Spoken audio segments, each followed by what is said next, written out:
It's like anything that I can imagine getting under a blanket with a fireplace and a Christmas tree in the background, and I'm reading it or watching it, and that fits that vibe. So I agree. Yeah. Summary. Yes.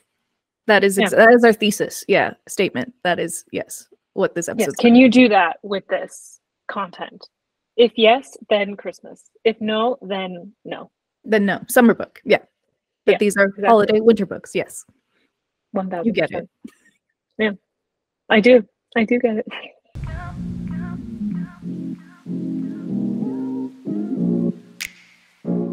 Hello, everyone. How's it going? My name's Tanya. This is the Fangirl Feels podcast, where we give an emotional analysis of all the books, TV shows, movies that give us all the feels. And today I'm here with my co-host, Olivia, the second half of Fangirl Feels. She's in her satellite office. I am in my satellite office. I work in the basement of my house, and when winter comes around, I start to get kind of depressed at how dark it gets at like 2 p.m. So I moved upstairs to the satellite office so that I can see the sun for longer than 45 minutes a day. That's good. Has it been making a difference? It does. I mean, like, it's just nice to see the sunlight. I really like my office downstairs. Like, I have it set up really nice. I have my standing desk. So I still go down there and walk, like, my morning, 1 hour walk on my treadmill, and then I'll come upstairs and do work. So I'm getting my steps in, going up and downstairs, walking, lots of activity involved. Very good. Yeah. The work from home life. If anyone else works from home, you get it. These are the small things like you have to do to yourself. I love working from home. We've talked about that. I love it. But it is like after a while being in a basement, you're just like, I need to see the sunlight occasionally, Yeah. Useful. Same. Couldn't go back. And the walking treadmill makes such a difference. And yeah, purposefully trying to get the sunlight. Like James will have to force me to be like, all right, we gotta go outside. just go stand outside. Just go, smell the sun. It's true. It is amazing how long I can go without going outside. Actually, it's a skill I have. It's been a really long time and have not gone outside, and then I'll realize it. That's not healthy. I should feel the sunlight on my skin. Olivia's Lavana underneath the mountain.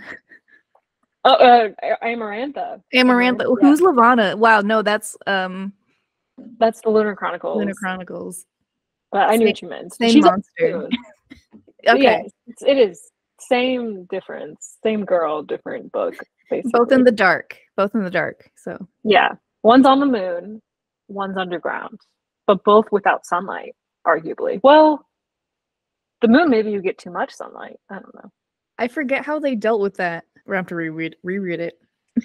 Well, that's true. I do want to reread those books. It's been 6 years since I've read them, actually, so I should reread them. 7 years. It'd be a fun reread. We could do it. It would be. And they're just fun. They're easy. They're easy to read. Yeah. Okay. Maybe. Stay tuned. Stay tuned, everyone. So next, we're going to go over some fandom feedback that we've received from you. This is mostly through interactions we've had, engagement we've had with listeners through Spotify. If you're listening to us through Apple, I know a lot of you listen to us through Apple Podcasts. I don't think you can interact with us in the same way, but through Spotify, if you have the app, specifically on mobile, you can fill out our polls or give us feedback. And so we have a couple of polls and a couple of questions that were answered, and I'm going to read them to you. And so episode 36, we asked people, what other books or content would you like us to do a similar deep dive on? And I believe this was a deep dive on Iron Flame. And someone said Inheritance Games. And we have read the Inheritance Games. I'm not caught up. I have one book left for the Inheritance Games books, the most recent one. I've read the main trilogy. But Olivia and I struggle with making episodes about things we've read in the past because it's hard to remember. We're just moving on from it. So we do have to plan ahead and talk about things as we're reading it. So we will do it. We'll just have to do some research on it first. Yeah, I'll have to do remember. But I liked the last book. I think I mentioned that in a podcast. I liked The Brothers Hawthorne. I liked it better than The Final Gambit. So I would be open to talking about it. I just need to remember like, what happened because I don't. Okay, well, when I read it, I'll give you like the Sparks notes, and we can talk about it. Yes, please. My cousin is reading Fireborn right now, and she's like asking me questions, and I'm like, I just read this book and I do not remember. This is a problem. Like, why is this happening? I'm like, do I not read properly? I'm not sure. We talked about this that like, but you like when the characterization is very well done. So you remember the characters, right? I do remember the characters, and I remember the character journeys for sure. Like I can tell you what's happening between characters, but the overall plot, no, I don't. I don't remember the details unless it directly relates to a character. Then I may remember that. But still, it is kind of scary. Do I have a memory problem? Maybe. If you do, I do too, man. We should get checked out. Yeah. There's some books I do remember very vividly. So I don't know. I don't know what the issue is. Yeah. And again, for reference, we struggled with Akatar with this. Like, we remember the character. She did a very good job, like, creating those character stories, but, like, I don't remember what the Cauldron War was about at all. So I call it the Cauldron War because I'm assuming that's what it was. Because I remember there was a cauldron, but yeah. I don't know anything else. But again, that's also like 6 years. For me, it's like a 6 year distance, like 6 year gap. But I feel like I remember the Lunar Chronicles really well. I don't know. Yeah. I was gonna say I finished reading those books in 2021 and I don't remember, so I think it's definitely the writing. Yeah. But it's true. Lunar Chronicles I do remember. That's true. So there's a difference. We just gotta articulate it. We just gotta figure it out. Yeah, like what is causing the key difference? I'm not sure. I don't know what it is. But maybe I also don't remember the Lunar Chronicles as much as I think I do. So who knows? We'll see. Yeah. We're just lying to you all. We don't know what we're saying. We don't know No anything idea. about this. No, not at all. From episode 37, we talked about our favorite fictional couples, and we had a poll asking people who their favorite fictional couple is, and the group that won, the relationship that won, was Percabeth. Makes sense. This is accurate. The internet loves Percy and Annabeth. They love them. And they are mom and dad, as we say. Mom and dad. Mom and dad. They're so cute. Do they grow up? Like, they're not always teenagers in the book, are they? Or they're like 18, I think, in the last series, I believe. But no, we never really see them older than like 18. So they're children. So calling them mom and dad is a problem, but we love them anyway. It's fine. They are mom and dad in terms of relationship goals. I get it. Them. Makes sense. Yeah. All right, and last one. This is from episode 29, where we talked about fictional characters that altered our brain chemistry. And we asked our listeners, who was a fictional man that altered your brain chemistry? And someone said, Tom Riddle. Ooh, drama. And Marcus Lopez from Deadly Class. I have not seen that show, but Tom Riddle, I get it. We rewatched the Harry Potter series, and I'm like, this man is attractive. I understand. I get it too. Yeah, I rewatched them too. I think did we watch it together? Yeah. Yeah. Yes. I was like, when did I rewatch this? Yeah, it was with you. Yeah. When Tom Riddle showed up, I was like, I do get it. I get the appeal. But I also don't love evil men. So the moment he's also like evil, I'm like, no, but I do get it still. It has to be a trick. Like I'm evil, but it's all a ruse. Yeah, when he's nice to him originally, I get it. But then the moment he like becomes Voldy, I'm like, no. When he becomes Voldy, yeah. It becomes Voldy, moldy Voldy. Yeah. Moldy Voldy, okay. Then we're out. But I get it. We validate you. We validate you. And then yeah, Marcus, have you seen Deadly Class? I've seen of it. I have not seen it, but I'll be honest, I've never even heard of it. I don't think. So no. Yeah. I Googled this person and I also understand. So we're here to validate you listeners. We will validate everyone basically here, unless it was some wild choice. Tom Riddle was on the edge. Tom Riddle was like getting there. So, but otherwise we get it. Yeah. If you said Voldemort specifically, then I would have been like, But Tom Riddle, no, I get it. Yeah. Because Ginny fell for it. Yeah. We're just all Ginny. I would 100% have been Ginny, for sure. without Just doubt. like in the background, just like there. You're always there. And then you fall in love with the main character. That would be us. Yeah, that's the dream. Honestly, that's the Yeah. dream. Barely involved in any of the drama or like situations. Way passive. Yeah. Well, that's movie Ginny. Book Ginny is much more not passive. Movie Ginny is just like here for a good time, but Yeah. not she's depressed the entire time. Very no personality I whatsoever. I forget the books 100%. To the point where I recently on Libby have requested to read Harry Potter again because I don't remember at all what happens. You should reread them. They're good. Like they're genuinely good books. I reread them 6 years ago, but I did reread them because that had been the first time since I originally read them.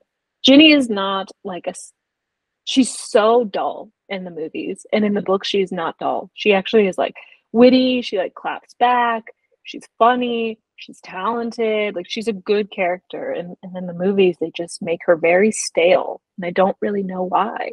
Don't know why they did that. Yeah, they really did do that. Interesting. Yeah, odd choice was made. I don't know. So now on to our main topic for the episode. I was on the app that shall not be named. And I'm actually now on Threads. I don't know if you've seen. A lot of my comedian friends are on Threads, so I've been on it too. And I'm like, this is a good time. Fun all around. And also they introduce topics. Search by topic. I like Threads. I'm on it. I enjoy it. Yeah. It's a good time. Back to the subject at hand, Tanya. I read a thread. A tweet. I will not even be calling it by the name that it is now. I read a tweet where someone said, what's a technically non-Christmas movie that feels like a Christmas movie? And I was like, I have so many. I have so many of those because I tend to like watch and read and listen to things that are just like joyous and make you feel good and also might remind you of like the climate that Christmas time is in, which is like a wintry time. So I have like a number of these, and Olivia does too. So we're going to talk about our list that we made. I'm excited. You got most of mine. Just with this initial outline, you just like named them all. These are objective truth. But anyways, so we'll go over these. Some of these might include the books as well. But so the first one is very obvious to, I think, a lot of people. It was the first response to this tweet. It was Harry Potter. Very Christmassy. Yeah. Specifically the first one, but I do a rewatch. We do a rewatch every year around Thanksgiving, Christmas time. Yeah, this is obvious. There's like a whole Christmas aesthetic to most of the movies. There's always like snow involved. Yeah, this is obvious. Harry Potter is a Christmas movie. For sure. We'll die on this hill. Die Hard and Harry Potter. Die Hard, I need to watch. I have not seen the original Die Hard, so I need to see. Same. What it's about. I'm just mimicking other people. I've never seen it. I don't know if I ever will watch it. So also same. But if people think it's a Christmas movie, I validate that. That's fine. If Christmas is involved, then sure, it's a Christmas movie. Maybe it's a good time. Yeah. And also we celebrate Christmas, but these are generally good feels for like any holiday, no matter what you celebrate, or even if you don't celebrate anything, there's just like kind of good feel movies, I think. Feel good movies. It's just like holiday time movies. Yeah. It doesn't have to be specifically like I say Christmas in this context very lightly, just like the holidays of December. This time of the year. This time of the year, yeah. The next one is Lord of the Rings. So in our household, we specifically watch this after Christmas. We watch it between Christmas and New Year's Eve, but it's still that holiday feels. And we think that we like to watch fantasy books and shows and movies because there's like some form of escapism during the holidays. You know, you kind of want to escape from your real life. And with the holidays, you know, you kind of leave you're off work, you're with your family, you kind of are escaping. And that's what fantasy is for. And so I think that's why we liked it too. But I think you rewatch it every year as well, right, Olivia? I don't rewatch it every year. There was a time where I did. In high school, I did. I haven't rewatched all three in a long time. I actually just watched the first two. I need to rewatch the third. But this is a similar thing to Harry Potter to me. It's like there are some winter elements involved in the story. And it's also mainly just nostalgia. Like I just have lots of memories of watching this with my sister and with my dad. My dad likes these films. And it's typically around the holidays. Yeah. It's feel good. Feel good, I don't know if is the right word, but it's a feel good film. Some It works. parts, whenever Aragorn is on the TV, feel good. That's a feel good moment for sure. Definition. Yeah. Great And I movie. remember, I think our last episode, you actually mentioned that too, is that like, and I agree, is that a lot of holiday films do feel Christmassy or holiday themed because it's nostalgic. There's something about nostalgia associated with holidays. Yeah, it is. It's like that memory of your childhood. So I think that's, yeah, where a lot of this is coming from. And we watched them during that time, maybe as well. So it's like a lot of different things. Yeah. That's true. This is on a similar vein to that. This is explicitly not, I don't think there's any Christmas even involved in this story, but it is Pride and Prejudice, the miniseries, the 1995 BBC miniseries. I associate with Christmas. My mom loves these movies. We grew up watching them with her basically yearly, if not more than that. And I just have memories of watching this specifically on Christmas. Like my Christmases were always very chill. Like we would be together as a family, and at night we'd just kind of be like under the covers, and we'll be watching this. So I just associate this very closely with Christmas, and it is feel good because you see Mr. Darcy, you see Colin Firth's Mr. Darcy. Like, what else do you want on Christmas Day? It's I great. see there's a theme here with some of our options is that like handsome man, check. Good feel It's good just movie, check. the gift of Christmas. Handsome man, feel good. Amazing. Love it. I still need to watch this. It's on my list. Maybe now is the good time to watch it. Yeah, I mean, Pride and Prejudice is great. It's 6 hours. It's a mini series. It's a show basically. So every episode's like an hour, and it's if you like the story of Pride and Prejudice, you should like it. I think it's great. I'll check it out. I'll report back. Yeah, great. All right, for this next one, I just kind of grouped a bunch of food shows and movies together. Like generally for me, anything like food related, I love consuming during the winter and literally the food during the holidays. But but any food content, I love it. I don't know why. I think it's because like it reminds me of like again, nostalgia. Like you're home during the holidays and you're cooking. And so I listed specifically we both love watching the Great British Bake Off, and I love their Christmas episodes during this time as well. Like watching it all anyways is great, but also specifically the Christmas episodes are just so great, and it's joyous and it's nice. I love it. I love that they do it they release the episodes around this time of year. The original series, like not the holiday versions, it's always around this time of year. And I love it. And I watch it with my mom. It is feel good. I cry watching that show. Like, you know, when they're like saying bye to people, I cry. Like I love it. It's so good. That's true. Like they're supportive of you. You want to believe that they're all besties. And they seem like it. Like at the end of the series, they'll show you like this person and this person hung out. Like, oh, they're so cute. I love it. Would you ever go on the show? Oh, you don't want me baking anything. No one wants me baking anything. It would be so bad. So no. I would love to be a judge. Yeah. Get that job. That's true. I want to be Noel Fielding so badly. He's so funny. Yeah. That would be a great job. He doesn't have to have the technical skills to know how to judge it, but he still gets to eat the stuff, yeah. You know. I wish that was my job so bad. But yeah. I don't like baking. I like cooking. But I wouldn't do a cooking show either. I'm not a cook, so therefore no. But anyways, yeah, the baking, I don't think I could. I also like it's just so hard. There's so much science involved. I'm like, no. Same. It's so hard. So hard. Speaking of other food shows and movies, I love watching around this time. The Bear, which I know you haven't seen. It's very chaotic, but there's like Christmas episodes involved, and so I love watching it during this time of the year. A good rewatch. Just really good acting. And they make cooking seem hard. Like they go through a lot of hard, difficult tasks. And then the second one is Ratatouille. So I love watching that. That's my favorite Pixar movie. And I specifically love watching it around this time. And when I'm home, I think I'll put it on for like my nieces and nephews to rewatch it with them. That's so sweet. I haven't seen Ratatouille since it first came out. I need to rewatch it. I saw it in theaters. Yeah. Trying All to right. rewatch it. Rewatch it and we'll talk about it. We'll do a Ratatouille episode. That'd be A my whole dream, episode. actually.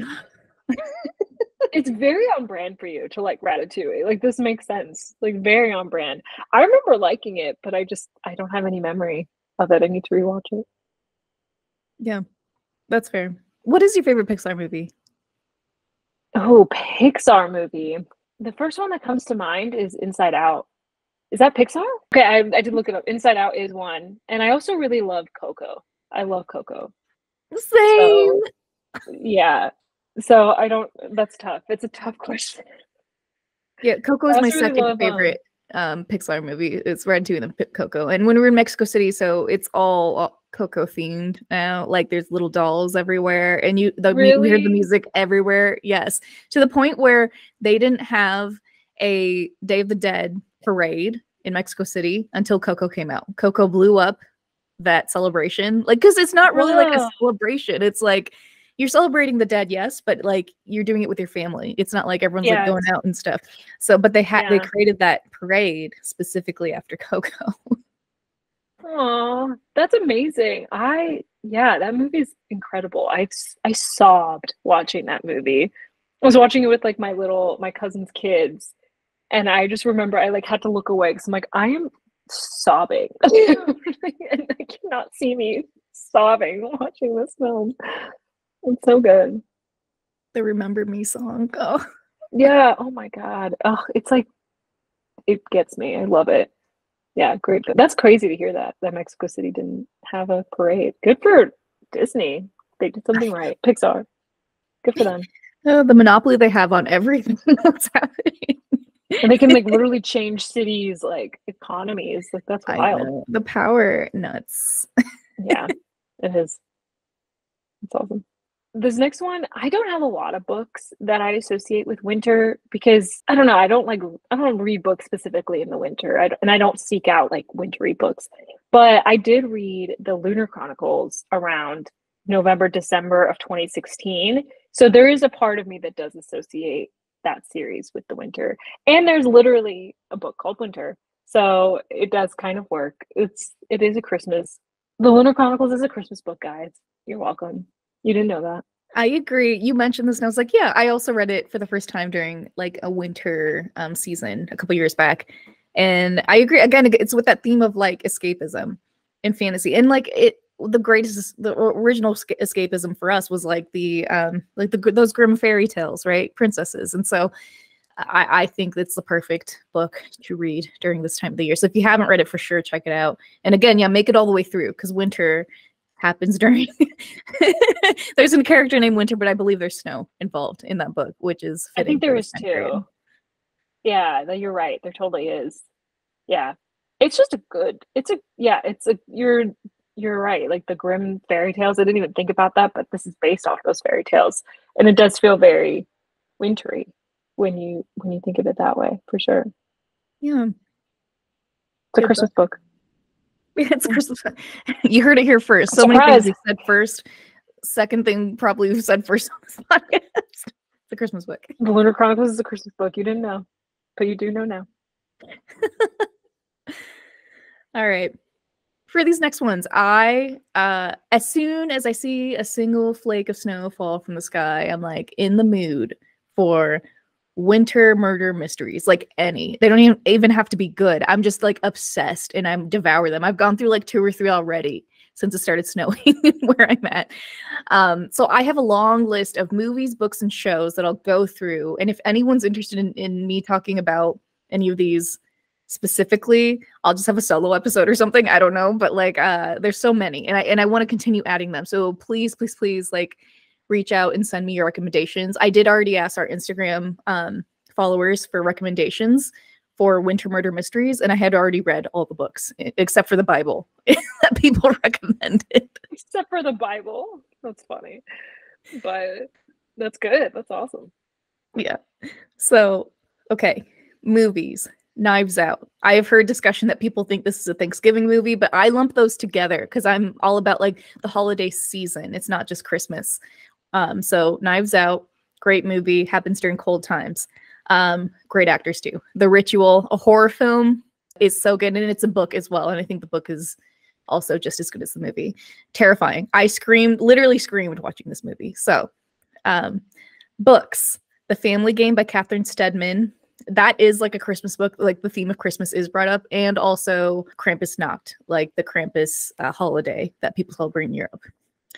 The Chalet by Catherine Cooper. I just finished this. There's like a theme within these books of rich people going to like a house where it's snowy, or they're like at a ski resort and someone dies. Something about that theme, very good. The Writing Retreat by Julia Bartz. A bunch of writers go on a retreat to like a house in the middle of the woods with like a famous writer, and craziness ensues. It's bonkers. I heard that this book is potentially satire, because I think this is a very common theme of like a bunch of people going to a rich person's mansion and then a murder mystery happens. Obviously, like the game Clue exists because of that theme. But anyways, I liked it regardless. Very entertaining. And then the one that I'm reading right now is called The Enigma Room of 622. Apparently, because I love Succession, I guess I love just watching rich people drama. I don't know why. What's wrong with me? All right. Shows. We just rewatched The Outsider by Stephen King. Very good. Not necessarily snowy, but it's creepy. Watch it. And Black Mirror has good Christmassy / snowy episodes that I like to rewatch around this time. White Christmas with John Hamm, and then Crocodile. And so that is my list.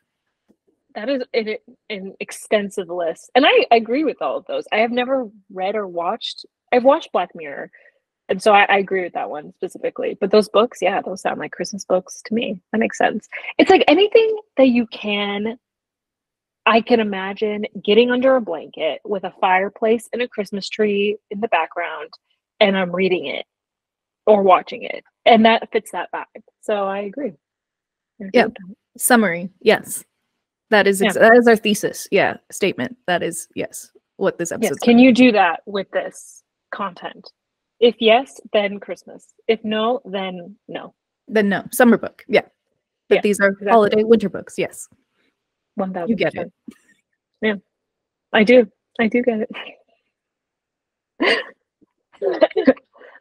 Okay. My next, I wanted to mention music that I feel also that's very wintry to me, because I am somebody who makes playlists for every like season. So I will do like the year 2023, and then I'll have playlists underneath that year that are like fall, winter, spring, summer. So I do have like songs that I actually do pull into like every year in that season.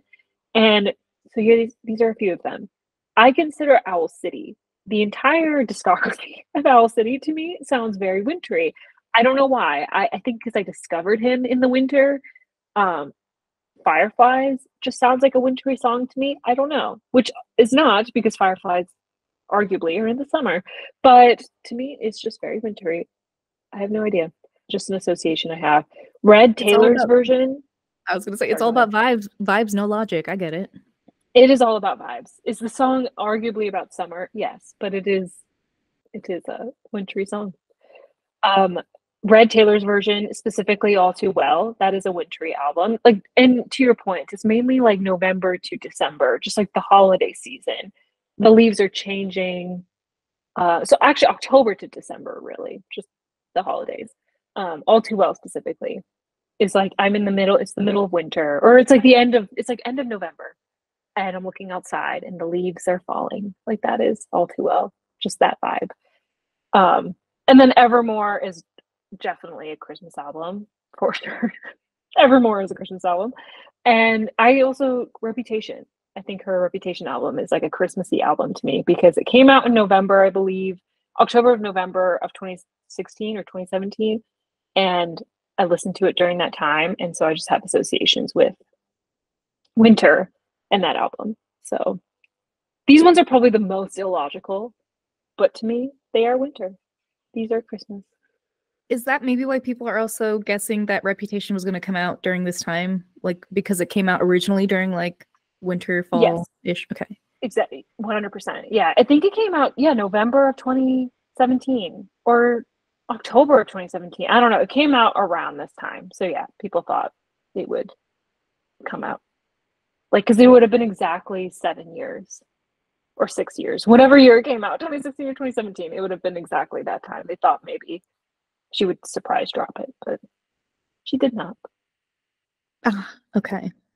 But I get it. Yeah, all of these. It's also like personal to you as well. Like it's like you listen to this at this time. And same with the books I mentioned, like we read it during wintertime, so now we associate with it. And hopefully other people have that same feeling when they listen and watch these things as well. Same. Yeah, exactly. I agree. My last one, this is an honorable mention, I just thought of it, is the movie Anastasia with Meg Ryan and John Cusack. Yeah, the cartoon Christmas movie. I agree. Then there's snow. There's snow. So yes. Yeah. It takes place, a lot of it, in the wintertime. Like the entire movie, I feel like. So yeah, Christmas movie. Just a beautiful movie. I remember her dress, like her dresses, I guess. It's just gorgeous. I loved all her dresses. Yeah. When she's wearing that like royal dress at the end and it gets ripped up because she's like getting attacked by the evil dude. Do you remember this movie? Or remember this part of the Yeah, film? I rewatched it a couple years ago, but I'm forgetting. I'm gonna rewatch it now, but you should. She's wearing this dress and it's like has like off the shoulder, and it's like, I love that dress. It was so beautiful. And then it gets ripped up by the like evil demon things. I'm like, no, not the dress. No, the dress. Not the dress. Leave the dress. It's so pretty. Take her. Leave the dress. Yeah, she's fine. Leave the dress. Yeah, I love that dress. And the blue dress that she wears as well. Yeah. I thought of some music as we were saying this too. So during this time period, just any jazz like gets me in the mood. Like I want a fireplace, a Manhattan in my hand, reading a book, and listening to jazz music. That's what I want. And then I feel like jazz is a wintry genre. Has to be. I don't know. I don't know enough about jazz, so if that's offensive, I apologize. I don't know. Sorry if we just offended the entire jazz community. Yeah, I don't know. I don't know anything about it. And then specifically, I love this band called Bad Bad Not Good, and their album 4 IV is a album I specifically listen to around this time of the year too. So, and I believe they're slightly a jazz band, so that makes sense. So just jazz. Just back to jazz. It's just all jazz, baby. Yeah, I see jazz as a wintry music as well. I don't go out of my way to listen to it, but I can't imagine it in the context, again, there's a fireplace and a Christmas tree. A book. I can see it. Yeah. Yes. Yeah. You get it. Mm-hmm. I do. We got a record player a couple years ago during the pandemic, and we only mostly use it during the wintertime. Fireplace, record player, tree. What more could we need, you know? That is peak survival. Healthcare? No. No. Just need jazz, baby. Just need jazz, baby. That's showbiz, baby. That's showbiz, baby. That's showbiz. Thanks for listening to this episode of Fangirl Feels. We hope you enjoyed it. We come into your feed every week on Mondays with a new episode. You can find us on Spotify, Apple Podcasts, iHeartRadio, and Google Podcasts. We're also on Instagram and YouTube and TikTok. I believe those are all our social medias. We're at Fangirl Feels Pod. You can find us out there. Leave us a comment and reply to our, Q&A at the bottom if you're listening to this on Spotify on the Spotify platform. If you don't listen to us on Spotify, follow us on social media and respond to us. We would love to connect with you. We are a small but mighty podcast. But yeah, we'll be back next week in your feed with another episode. And until then, bye. Bye. I love it.